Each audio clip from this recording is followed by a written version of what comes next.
Donald Trump is at Singapore's Government House ahead of a meeting with the country's leader Lee Hsien Loong. The two leaders are scheduled to meet one-on-one before an expanded working lunch with aides. Earlier, North Korean state media confirmed that Kim Jong Un will discuss denuclearization with Donald Trump at their Singapore summit.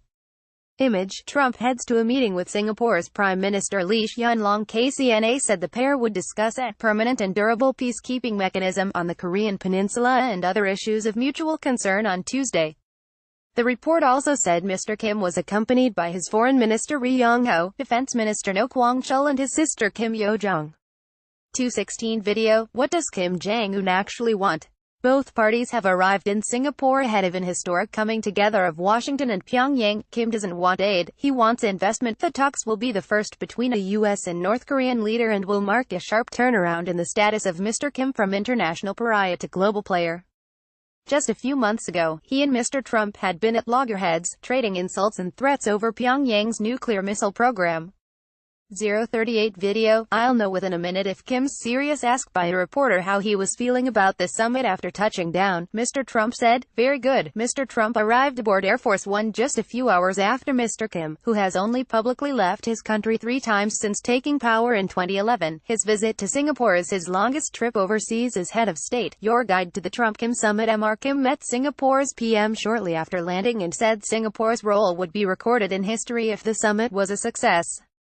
047 video: Trump arrives in Singapore for Kim summit. Mr. Trump has said he will know within a minute if the North Korean leader is serious, and soon after his arrival in Singapore, he wrote on Twitter, "Great to be in Singapore, excitement in the air." The White House has claimed credit for bringing Mr. Kim to the table through a concerted campaign of tough economic sanctions, diplomatic efforts and the threat of military action.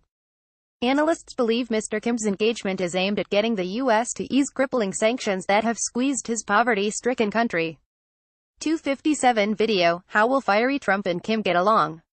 He will also see a victory in having secured recognition and a seat at the negotiating table with the head of the world's leading superpower. Trump-Kim summit deal has an outside chance. The on-off nature of the meeting means Singapore, which was chosen due to its history of holding high-profile summits and because it is seen as a secure location, has had just 2 full weeks to prepare.